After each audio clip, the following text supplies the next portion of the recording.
कि लेखक को क्या लिखना चाहिए। लेखक को क्या लिखना चाहिए ये अधिकार लेखक के पास होना चाहिए, वो पाठक से स्वतंत्र अधिकार होना चाहिए।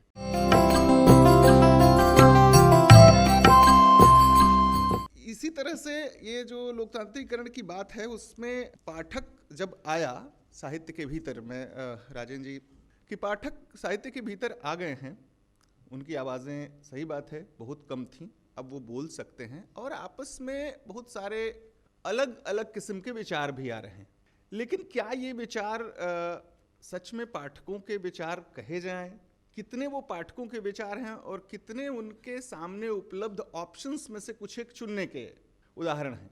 राजेंद्र जी। एक तो मुझे लगता है कि पाठक के साथ हमारे यहाँ पहली जो अधिकार की समस्या है वो ये है जो हमारे आम जन के साथ है कि उसको सबसे पहले यह उसको यह क्या अधिकार है उसे पता ही नहीं है। जैसे हमारा डेमोक्रेटिक सिस्टम है उसमें लोगों को यह नहीं पता है कि हमें डेमोक्रेसी से क्या चाहिए जी होना चाहिए, हमें किस आधार पे हमें हमारे अधिकार क्या क्या हैं, हम क्या क्या से चाह सकते हैं और हम इससे क्या परिवर्तन कर सकते हैं। आखिरकार पॉलिटिकल पार्टी जो अक्सर उनको एक पॉपुलिस्ट किस्म का ये देती है कि आप धर्म के नाम पे दे दिए, इसके नाम पे दे दिए, उसके नाम पे दे दिए, तो ये समस्या साहित्य में भी हो रही है या लेखन में भी हो रही है कि एक किस्म का, क्योंकि मैं ज़्यादा पत्रकारिता से जुड़ा हुआ हूँ इसलिए पत्रकारिता के संदर्भ में बात करूँगा। हालांकि मैं ये नहीं कह रहा हूँ, मतलब मैं इस पर फिर ये कहना चाहता हूँ क्या पाठक का अधिकार है इस बारे में मैं ये नहीं कहना चाहिए, इस वक्त में कहना बहुत ज़रूरी है कि लेखक को क्या लिखना चाहिए। लेखक को क्या लिखना चाहिए ये अधिकार लेखक के पास होना चाहिए, वो पाठक से स्वतंत्र अधिकार होना चाहिए। ये इस वक्त इसलिए कहना ज़रूरी है कि अभी तरह तरह के दबाव हैं। जैसे मैं बता रहा हूँ अरुण कोलटकर बहुत बड़े आदमी थे, बहुत ग्रेट राइटर थे। अरुण ने मराठी में एक बहुत बड़ा काफ़ी सारा गद्य लिखा है, वो गद्य छपा नहीं। अरुण की डेथ हो गई, अशोक शाणे भी शायद नहीं रहे। अशोक शाणे ने कहा कि यार वो गद्य छापने में बड़ी दिक्कत ये है कि इतना बवाल हो जाएगा, जबकि अशोक शाणे कोई कमर्शियल पब्लिकेशन नहीं थे और वो आज तक अरुण का बहुत अच्छा गद्य को अरुण बात करते थे उसके बारे में अक्सर। एक बूढ़े आदमी थे जो कि क्राफर्ड मार्केट में सब्जी बेचते थे, बलवंत बुआ, जो 100 साल के होकर मरे। अरुण उससे बात किया करते थे और उनके सारे अनुभव थे उस ज़माने से लेकर कि मतलब अजीब अनुभव थे कि जैसे सबसे पहले हारमोनियम आया तो क्या हुआ।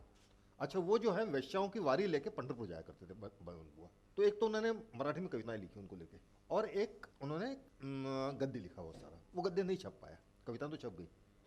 जैसे मेरा एक मित्र अभी एक किताब लिखी है उसने तो अंग्रेज़ी में, तो वो कह रहा था कि हमें परेशानी ये है कि लीगल जो उनका डिपार्टमेंट है वो सबसे ज़्यादा एक्टिव है इस वक्त, यार ये मत इसमें करो, इसमें ये हो जाएगा, ये मत करो, इस वक्त इतना डर है।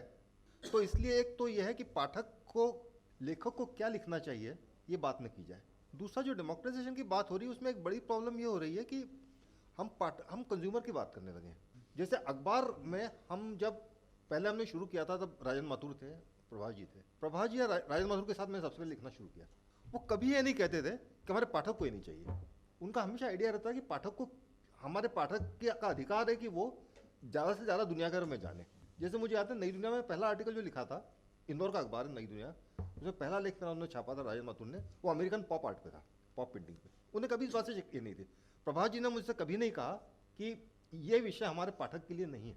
समस्या हो रही है कि मार्केट इतनी सारी चीज़ें तय किए जा रहा है कि उसमें ये डेमोक्रेटाइजेशन उतना नहीं है। जैसे सोशल मीडिया जो है, ये सही बात है कि वो डेमोक्रेटाइजेशन नहीं है, सोशल मीडिया की अपनी एक पूरा तंत्र है, वो तंत्र जो है उसको चलाया जा रहा है। लेकिन मुझे एक चीज़, क्योंकि हम लोग हिंदी के लोग इस हिंदी के संदर्भ में बात कर रहे हैं, इसलिए मुझे लगता है कि इसके बीच ही मुझे पहली बार ऐसा लग रहा है कि हिंदी का एक सांस्कृतिक पाठक जगत बन रहा है।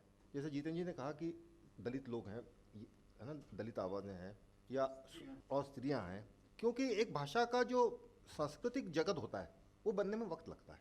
जैसे आप देखिए उर्दू का वक्त का एक सांस्कृतिक जगत बना, और उर्दू भले ही ज़्यादा लोग जब पढ़ते नहीं थे, जब भारत में साक्षरता कम थी, तब भी उसका एक इतना बड़ा सांस्कृतिक दायरा था कि जब सिनेमा आया तो उसमें उर्दू के लेखक सब चले, क्योंकि वो पहचान बन गई थी। हिंदी की मुझे लग रहा है कि अब जाके पहचान सचमुच बनने लगी है। और क्योंकि दूसरा बात यह ना कि कॉमर्स तो होगा, आप उसको क्या करेंगे, उसी में से अच्छा बुरा आता रहेगा।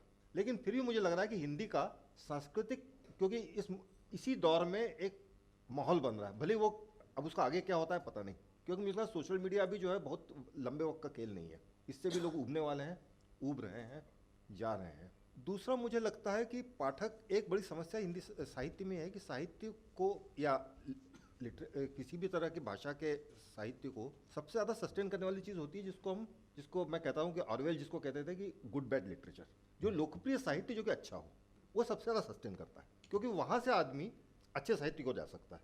उसकी जगह अब हमारे यहाँ समस्या हुई है कि ऑडियो विजुअल मीडिया ने ले ली है। गुड बैड लिटरेचर का हमारे यहाँ बहुत कंज्यूमर नहीं है, या मतलब पाठक नहीं है। जैसे एक ज़माने आप देखिए धर्मयुग था, धर्मयुग में बहुत कहानियाँ छपती थी, जो कि धर्मयुग का एक स्तर था, उतनी कहानियाँ छपती थी, लेकिन उसमें निर्मल वर्मा भी आ जाते थे, तो लोग वहाँ से उन कहानियों से निर्मल वर्मा तक शिफ्ट कर जा सकते थे। अब ऐसी जगहें नहीं है। यह एक, क्योंकि जो लोकप्रिय साहित्य की जगह है वो आमतौर पे टीवी ने या ओटीटी ने या इसने ले ली है। तो इसमें क्या होगा ये पता नहीं मुझे, क्योंकि मैं खुद कंफ्यूज हूँ बहुत। मैंने इसमें जो है, जब हिंदुस्तान में था तो मैंने साहित्य का पन्ना निकाला, काफ़ी दिन तक निकाला, और उसका ठीक ठाक मुझे लगता है कि उसका अच्छा ही रिस्पॉन्स होता था, लेकिन अब वो भी नहीं, कहीं नहीं है, साहित्य ही नहीं है, तो क्या होगा मुझे पता नहीं। शुक्रिया राजेश जी।